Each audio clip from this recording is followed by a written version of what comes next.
Well, we're still in Exodus. I wanted to go ahead and start off with a quick review of where we've been and then get where we're going.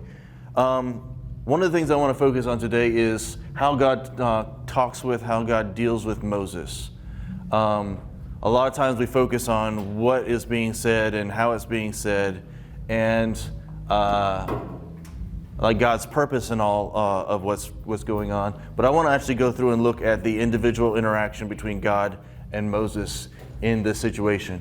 Back in Exodus 3, we've got God met Moses where he was. He's out there tending the sheep, sets the bush on fire out where Moses actually was.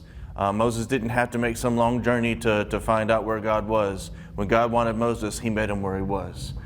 Then when Moses came close, God identified himself. I am the God of Abraham, Isaac, and Jacob. I'm the God of your ancestors. Also made sure he let him know, so like first thing he said, take your sandals off, you're on holy ground because I'm here. Really set the pace, set the stage for this, like this is holy ground, this is who I am. Then he told Moses, I've heard the cries of my people and I've got a plan. You're involved. And the next thing he does, he starts dealing with Moses' doubts. So we're in Exodus chapter 4 and looking at some of Moses' complaints. And I want to look at these particular complaints. We actually started going over this last week.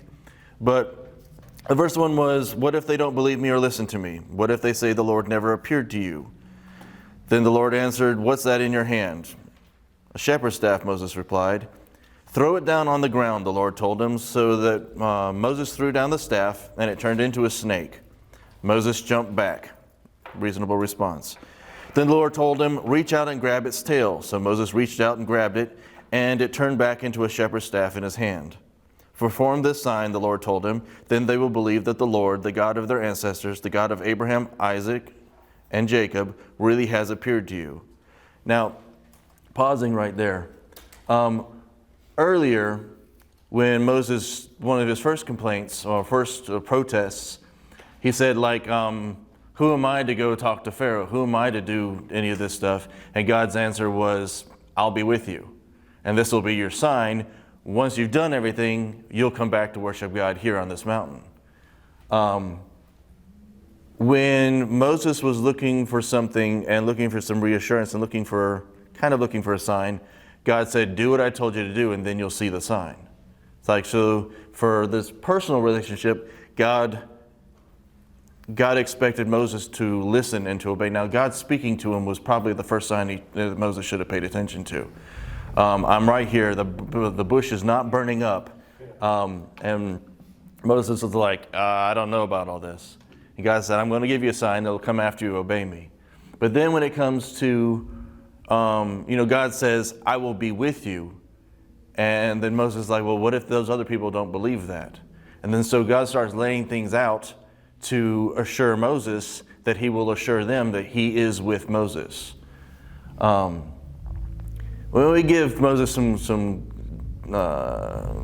guff about how he's like protesting and arguing with God. But it's not like he's got any examples to follow. This hasn't ever happened before. The closest thing that's ever happened to this was 3 strangers walk up to Abraham and say, hey, this is what's going to happen, and then they leave. Then Abraham does his deal. Isaac and Jacob, Jacob had an interaction where he wrestled with God and limped for the rest of his life. But nobody in history, that's at least as far as we know of, has ever had God show up and say, I'm going to walk with you, and you're going to do something that's way outside your comfort zone. So Moses has concerns. What's really neat to me, as far as this relationship that God's calling us to, is that God didn't just slap him down and said, do what I told you, or give him just the because I said so. God spells it out for him. God deals with his concerns. So he gives him a sign. The first one, and we talked about this last week, is the staff that's in his hands. Like, what do you have in your hand? Again, it's not go out to this place or do some quest to find some whatever. Didn't even tell him, I need you to find a specific type of wood and carve it to a specific shape. That'll be the staff of the Lord. No, he said, what have you got in your hand? Took the staff that he had, said, throw it down. And then God changed it into something that he'd never seen before. So perform this sign and they will believe that the Lord, the God of their ancestors, again, God's establishing who I am and how long I've been that, God of Abraham, Isaac, and Jacob really has appeared to you. Then the Lord said to Moses, now put your hand inside your cloak. So Moses put his hand inside his cloak. And when he took it out again, his hand was white as snow, with a severe skin disease, leprosy. Now put your hand back in your cloak, the Lord said. So Moses put his hand back in, and he took it out again, and it was as healthy as the rest of his body. Take the staff that he already had, take his own hand. So I've got control, I've got authority over what you're used to working with. I even have control over your own body. And I can mess around with stuff that you are terrified of. You're scared of snakes? Snake's no big deal. Obey me, a snake is just a tool in your hand. Your hand. Leprosy, terrifying. In and out, in and out. I'm God. Now, verse 8. I want to look at the phrasing here of like how this is listed out. The Lord said to Moses, if they do not believe you and are not convinced by the first miraculous sign, they will be convinced by the second sign. That's a pretty solid statement. Next verse. And if they don't believe you or listen to you even after these two signs, then take some water from the Nile River and pour it out onto dry ground. When you do, the water from the Nile will turn into blood on the ground. It's like, at first I'm looking at, okay, God's making a direct statement. He says, if they don't believe the first one, they will believe the second one. But then he comes back and is like, and if they don't, I'm like, why would God say that? But Moses is thinking, well, what if they don't? You can tell because the next thing is he says, oh Lord, I'm not very good. He has another complaint. But what God is doing here is God knows Moses. Talking about how God called his name out from the burning bush. The bush is on fire. It's not burning out. God called Moses in a way that Moses didn't run in fear. God knew Moses. God knows Moses. And in this, he's giving him reassurances. These signs aren't just for the Israelites. This is God talking to Moses, dealing with his doubts, dealing with his fears, and telling him, do this first sign, which I've just done with you, so you know it'll work. There's no crowd here. There's no one for Moses to be self-conscious around. This is a very personal interaction that God's having with Moses here. Throw down your staff, do the hand, and I know you're already doubting, so here we're going to do something different. But on this third one, there's something special here because God's planning on doing something even bigger with this particular sign. And we'll get to that in a bit. Most of you probably already know, but we're going to get to it into some detail. Verse 10. But Moses pleaded with the Lord, O Lord, I'm not very good with words. I never have been, and I'm not now. Even though you have spoken to me, I get tongue-tied and my words get tangled. Then the Lord asked Moses, who makes a person's mouth? Who decides whether people speak or do not speak, hear or do not hear, see or do not see? Is it not I, the Lord? Now go. I will be with you as you speak, and I will instruct you in what to say. Think it's just amazing that most of what God is doing to reassure Moses is say, I'm going to be with you. I'm going to tell you what to do. I'm going to tell you what to say. The whole thing that God's using as a reassurance is like, I'm going to be with you. I am with you. 13, but Moses again pleaded, Lord, please send anyone else. Now, this is not the best translation. It's NLT. This one actually really sounds like Moses is saying, don't send me. If you look at it, the way it's phrased, you go into the several different translations. This is more like Moses is saying, don't send me alone. Like, don't send just me. Send someone along with me. And that kind of bears out as you look at what God said afterwards. I was taught early that Moses said no, basically. And I don't think that's really what he's saying. But that's why God got angry. And I don't think it's that Moses said no. I think Moses was not that far gone. But Moses is saying, it's not enough that you're with me. I need somebody else to stand next to me. I need some support here that I can see. Then the Lord became angry with Moses. All right, listen. Whenever you got somebody that's an authority over you looking at you and they get angry and they say, all right, you asking for it. But God is good. He said, what about your brother Aaron, the Levite? Now it's been at least 40 years since that Moses has seen Aaron. I know he speaks well, and look, he is on his way to meet you now. He will be delighted to see you. Talk to him and put the words in his mouth. I will be with both of you as you speak, and I will instruct you both in what to do. Verse 16. Aaron will be your spokesman to the people. He will be your mouthpiece, and you will stand in the place of God for him, telling him what to say. And take your shepherd's staff with you and use it to perform the miraculous signs I have shown you. We see a little bit later on where God talks to Aaron, but like this idea that, God's upset. He says the Lord became angry with Moses. Again, it's not because Moses said no, it's because Moses wanted something more than God. God's offering this personal relationship, saying, I'm going to be with you. I'm going to tell you what to say. I'm going to walk with you every step of the way. And Moses is like, send somebody else too. But it's not like this is a righteous God. Like, you've got it here. What about your brother Aaron? And look, he's on his way to meet you. Now I think later on in this chapter, next chapter, you see where God spoke to Aaron and sent him on. God had this in motion already. But there's more to this as well. This is first observation that God made of mankind out loud that we see written down is it's not good for man to be alone. So he gave him Eve. Part of that is people, human beings, carnal beings, we live in this world, we recognize what we see. Most, if not the entire world, has been designed to create parallels so we could understand spiritual things. And Adam and Eve became a picture, that marriage relationship became a picture of what God wanted to have between us and him. The dependence, the reliance, the fact of completion through that relationship. So we had a physical example. What God's doing here is another example. Everything that God just pointed out to Moses, this is what I'm going to do and be to you and for you. He's like, now you're going to have Aaron, and you're going to be to and for Aaron what I am going to be and do for you. The relationship between you and Aaron will be a physical example of the relationship between me and you. But not just for Moses. This is going to be something that God's setting up so that the Israelites see it, so the Egyptians see it.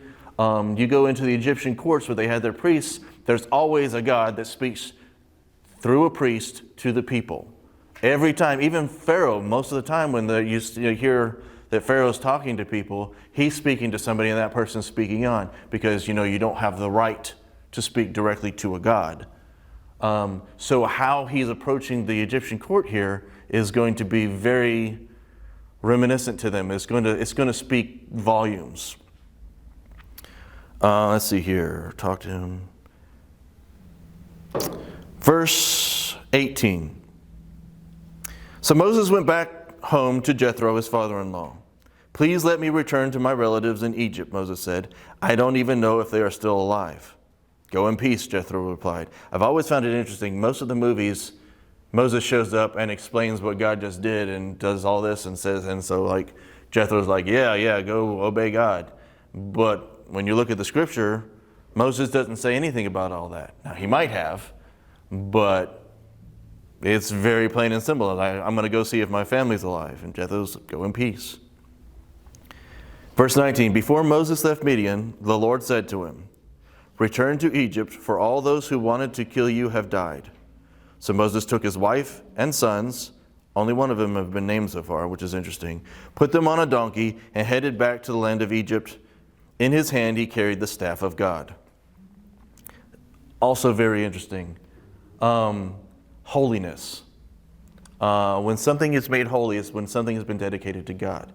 And every time something was given to God, it started off as something that's normal, natural, everyday, specific, but once it's been dedicated to God, it has become something new, even if it's nothing more than a stick. This was Moses' staff, but God's touched it. God's done something new with it.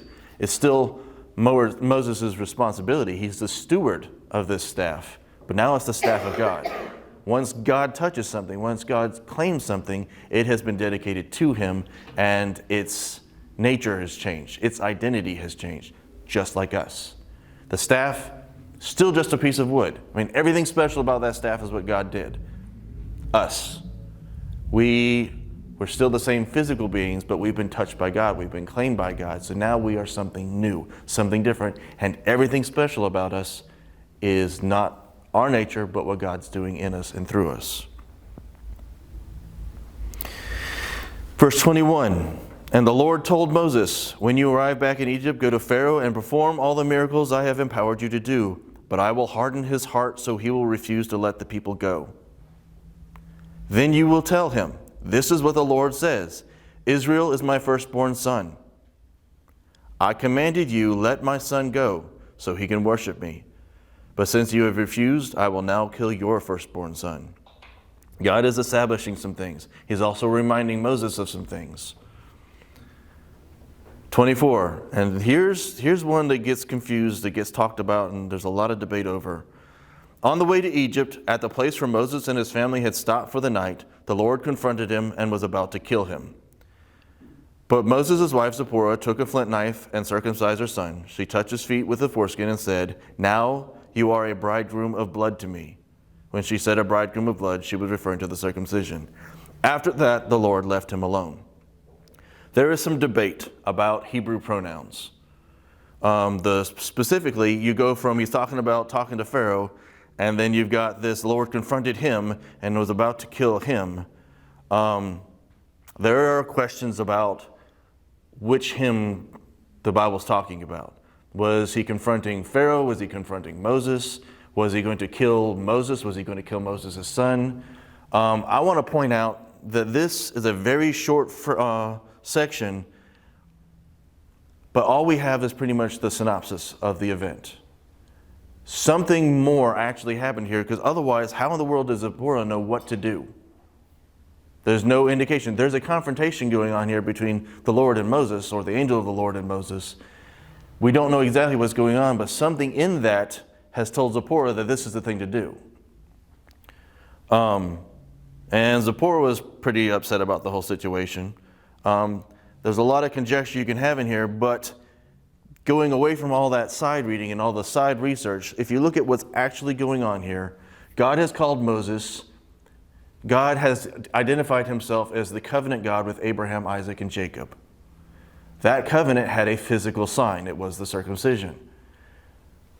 Moses was originally born and raised into a Hebrew family. Zipporah is a Midianite. Her whole family is Midianite. They are not in the covenant.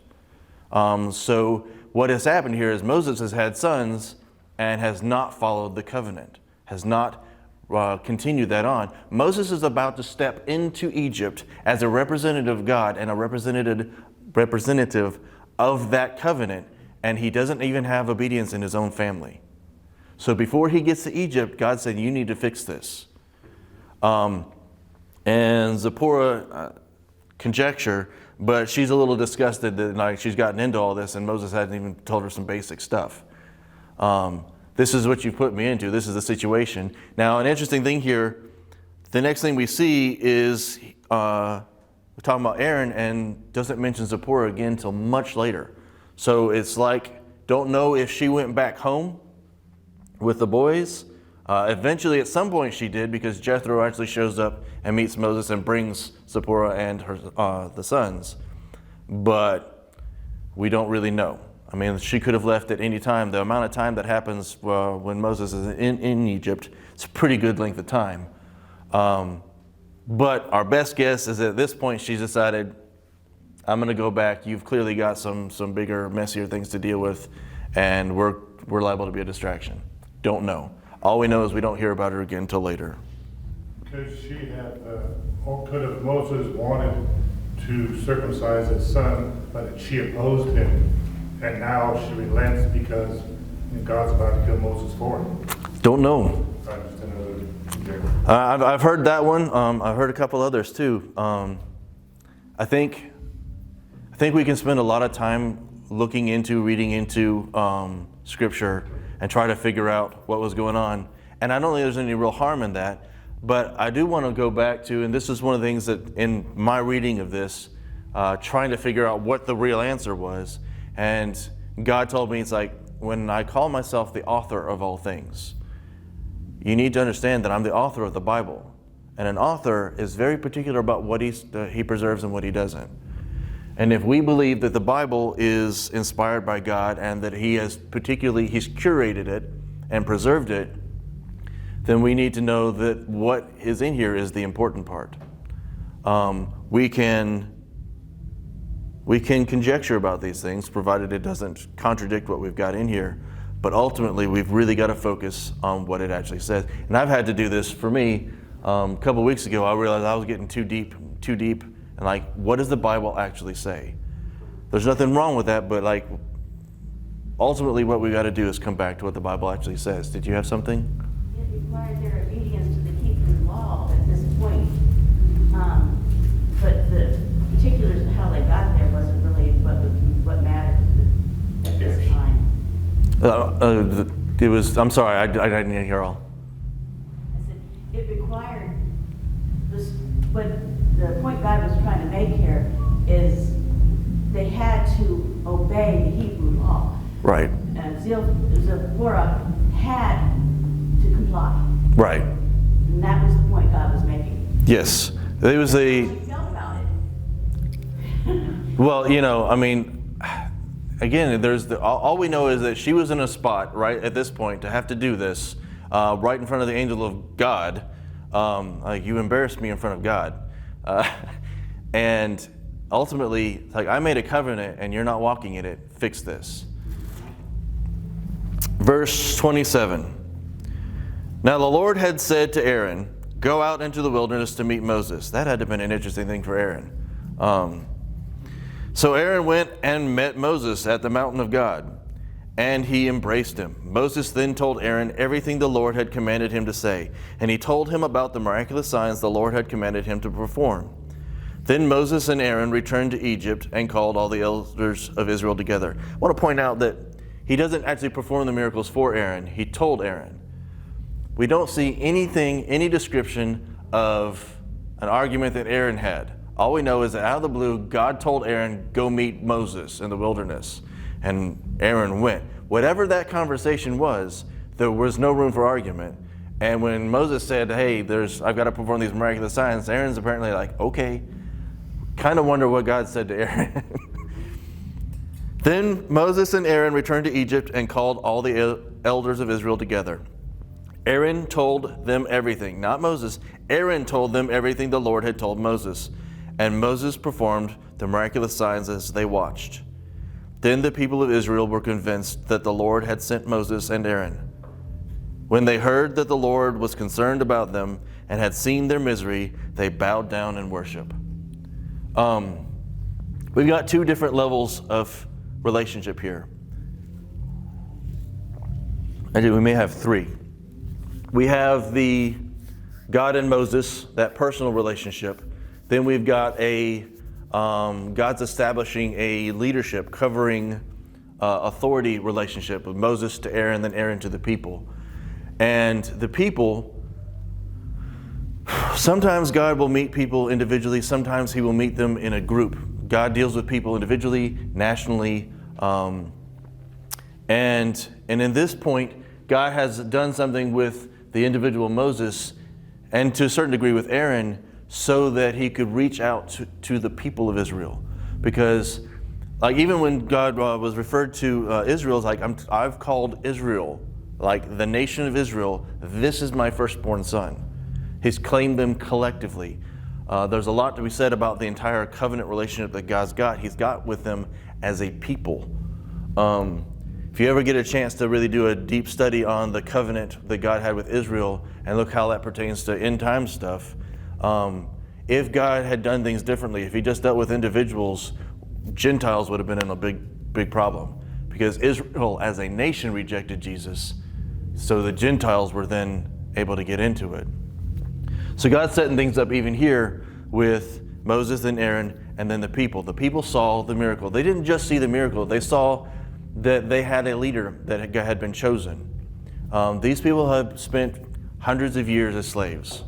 They have been told when to get up, when to go to bed, when to eat, when to work, how much to work. I mean, their lives are dictated to them harshly.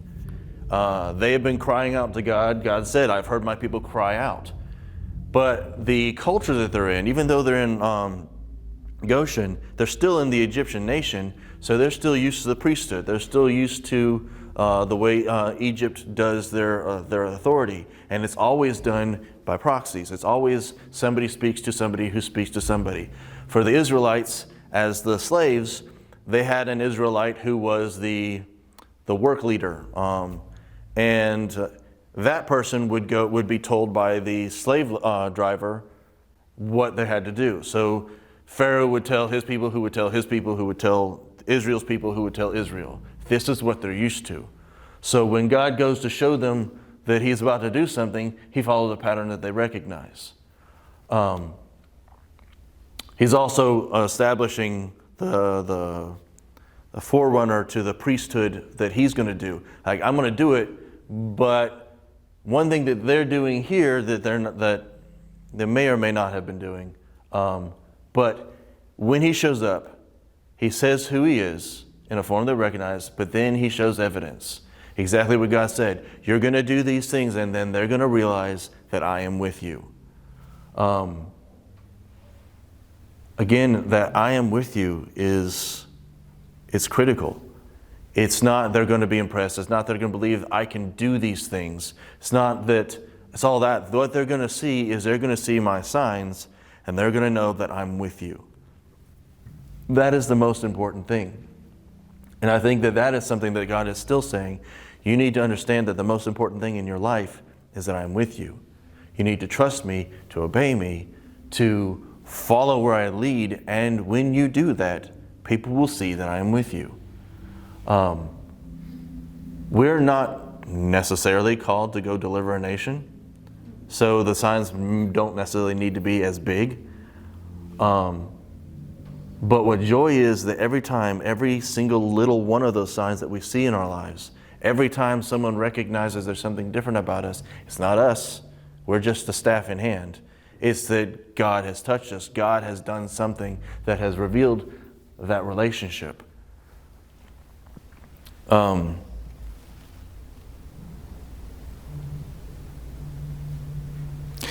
When Israel saw this, I mean, things weren't always this bad. When they first ended up in Egypt, they actually had a pretty good situation. But when the Pharaoh showed up and put them in slavery, things started to get bad. And when they kept growing in population, things got worse, and they got worse, and they got worse. And this is something that God was doing to drive them to become more populous. But it's really bad. And they've been calling out to God. They've been calling out to this God they don't even really know. They just know that somewhere in their history, part of their identity as a people is there is a God who spoke to Abraham, Isaac, and Jacob. Where is he?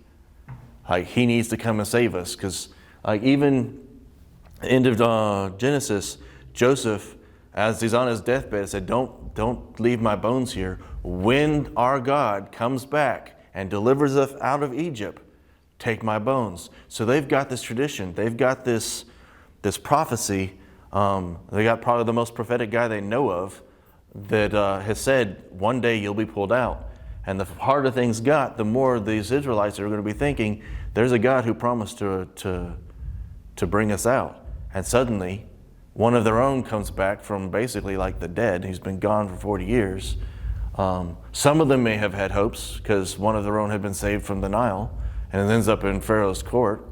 I can just see the possibility of a lot of disappointments that have happened, and suddenly that person shows back up, and that God we've been calling out to, that God that we've heard about, he's right here with him. And again, Moses tried this before. When he did it on his own, the Israelites were not impressed. They said, "Who made you prince or judge?" And Moses ran for his life. Now he shows up, and the Almighty, the great I Am, is here. And he's here for a different purpose. He's here to establish something that he's never established before. He's here to make them an actual nation, make them an actual covenant people. And Their reaction when they heard that the Lord was concerned about them and had seen their misery, they bowed down and worshiped. Now we know the Israelites went back and forth and back and forth and back and forth. But I would like to point out that just because later on they faltered, it does not make it less that at this moment they recognized God and they bowed down and worshiped.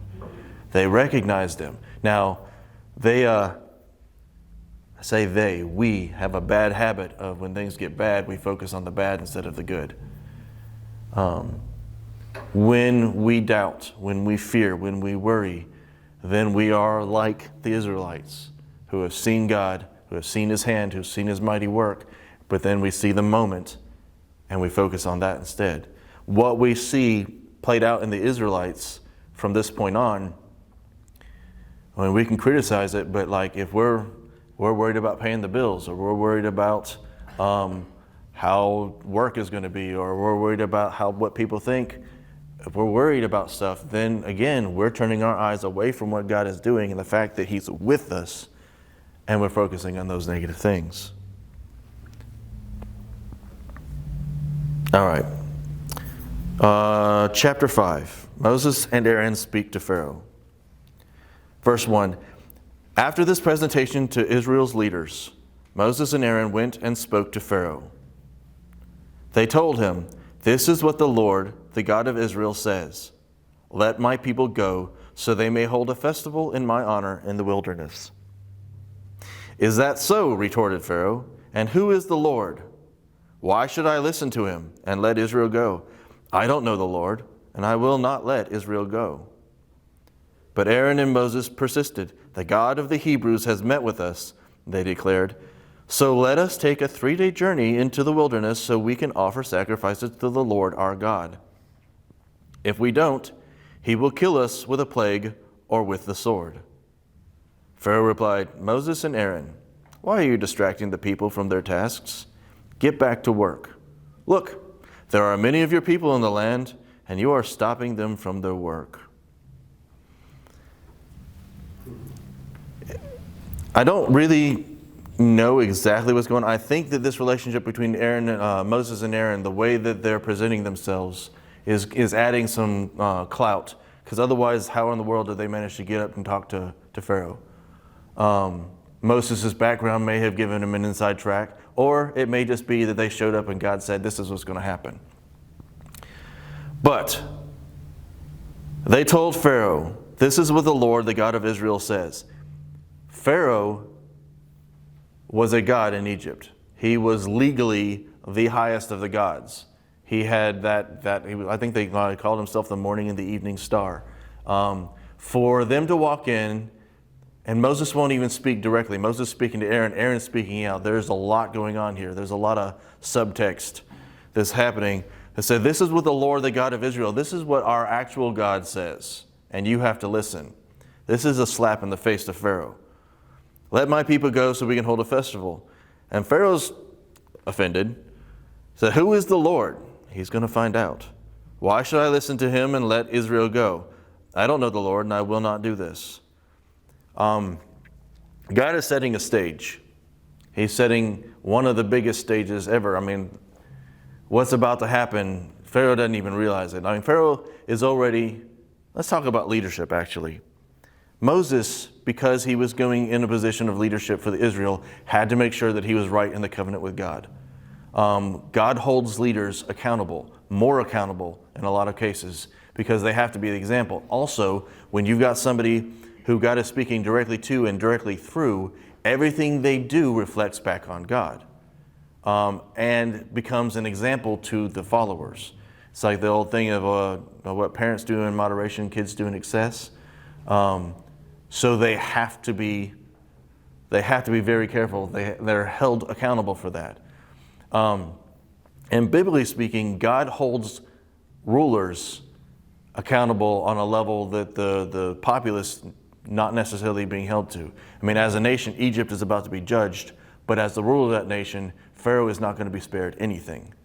Pharaoh is the embodiments of Egypt's evil, of its corruption, of its rejection of God, of its arrogance. And God's going to be dealing with that.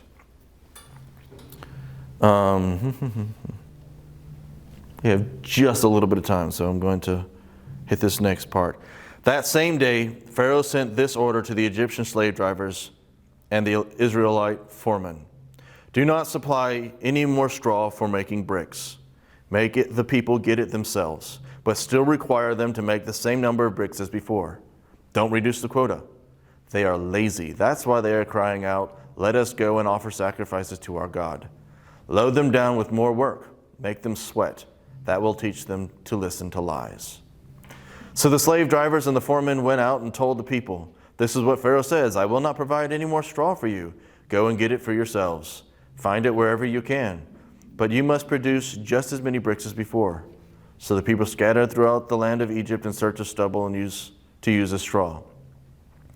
Meanwhile, the Egyptian slave drivers continued to push hard. Meet your daily quota of bricks, just as you did when you were provided with straw, they demanded.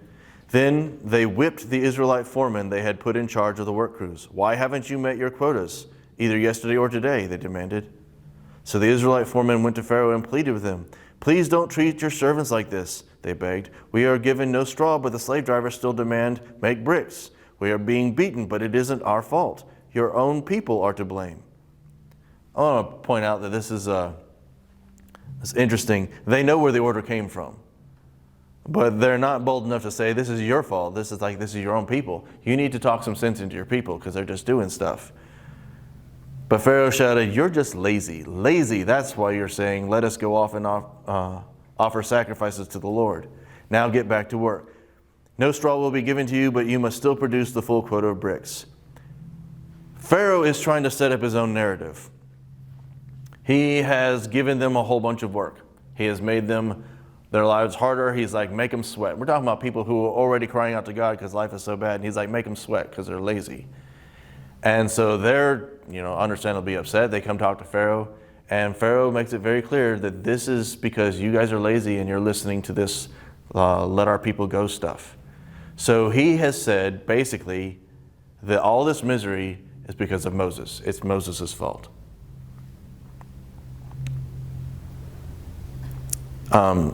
Obviously not true, but he's giving a narrative. When the people in control of what you're listening to decide that they want to direct your attention where they want it, they just tell you what to believe. The Israelite foremen could see that they were in serious trouble when they were told, you must not reduce the number of bricks you make each day. As they left Pharaoh's court, they confronted Moses and Aaron, who were waiting outside for them. The foreman said to them, may the Lord judge and punish you for making us stink before Pharaoh and his officials. You have put a sword into their hands and an excuse to kill us. Several verses ago, they saw that God was with them, and they bowed down and worshiped. I don't know what they thought was going to happen. I can't really criticize them because, I'm reading this through, and actually, we're about to see that Moses had different ideas of how this was going to happen too. But things got tough. Things got really, really tough. I don't want to make light of how hard Pharaoh made this for them. They go to deal with the guy that they're used to dealing with. They try to get some relief, and he says it's their fault. You listen to these guys, so this is how life is going to be now. And they fall back on what they know. This is one of the reasons God had to get them out of there, and God had to do the things that he had to do eventually, to redefine who and what they were, the way they thought. They knew they had seen someone just show up with power, with the power of God. But what they knew, the reality they were used to, was that Pharaoh has all the power. So now they realize they're in trouble, so they're going to chew out the guys who caused the trouble, or at least they think so. This is, again, when we talked about faith a couple of weeks ago, or several weeks ago, talked about like Peter stepping out onto the water. When he said, if it's you, Lord, call me out on the water with you. And he got out and he had his eyes on Jesus. And in that moment, he trusted the reality that Jesus was presenting more than what he knew. But as soon as things got loud, as the storm got his attention, the wind, the waves, he looked back and he remembered the authority that he knew, the natural order of things, and he began to sink. Same thing that happened right here. The Israelites saw God. They were amazed. They bowed down. They worshiped. They followed. Then they heard the wind and the waves, and they doubted, and they sank. Fortunately, God is the same yesterday, today, and forever, because he steps in and he doesn't just give up on them. Then Moses... There's a song that talks about the winds and the waves still know his name. Yes. Love that. Then Moses went back to the Lord and protested, "Why have you brought all this trouble on your own people, Lord? Why did you send me?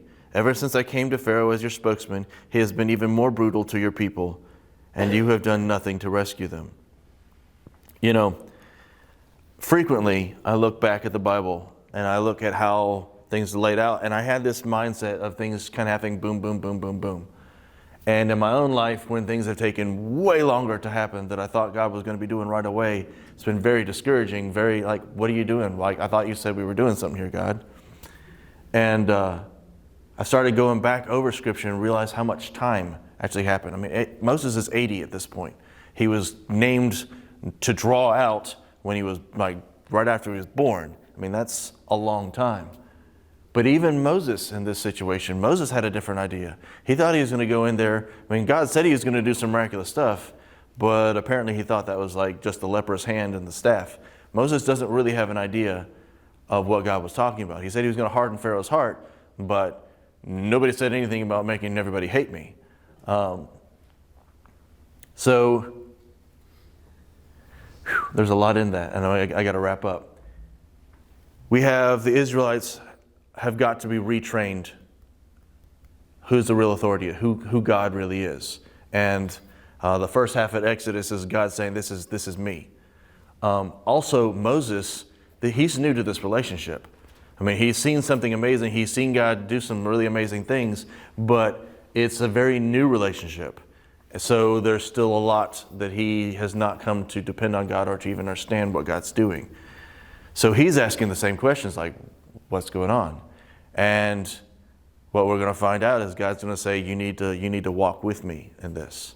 This isn't about the destination. This is about the journey. I have a destination in mind, but let's keep in mind, even for the Israelites, the destination that God has in mind in Exodus is at the end of the book of Revelation. He's got a long-term goal, and what he's calling us to is to walk that walk out and to trust him more than the waves and the wind, which is difficult because that's what we know. We are like the Israelites in that we have lived in a world that we have recognized the authority and the power of, and God's saying, now I need you to stop, and I need you to trust me.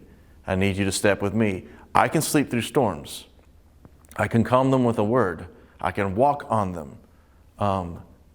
Come be with me. Trust me more. Yeah, it seems like the contemplation of God is always outside of the physical realm. And then reality comes back, and slaps you in the back of the head. You go, what was I thinking? Right. This is reality, what I see. This is a fight every day, every moment, with human being, and being subject to a God that is not physically present. Right. Just going back to this, and then we'll be done for today. God meets us where we are, and he establishes who he is. This is the salvation moment. He finds us where we are, tells us who we are, or who we can be. And he doesn't always lay out a plan, not like he did for Moses, but he does have one plan. And I did not intentionally put this all in green, but the personal relationship and how he deals with us, that is his plan, to learn how to walk with him. And then that walk is him teaching us, if we'll listen, to trust him in the middle of things.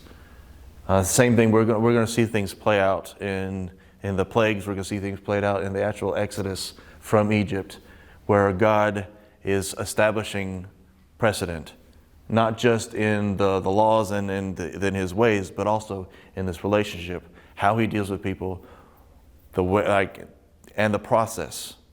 I think a lot of times we miss out on the process. So this week, look for God and look for the process, not the destination, but what is he doing in the journey. And we'll see you next week. God bless.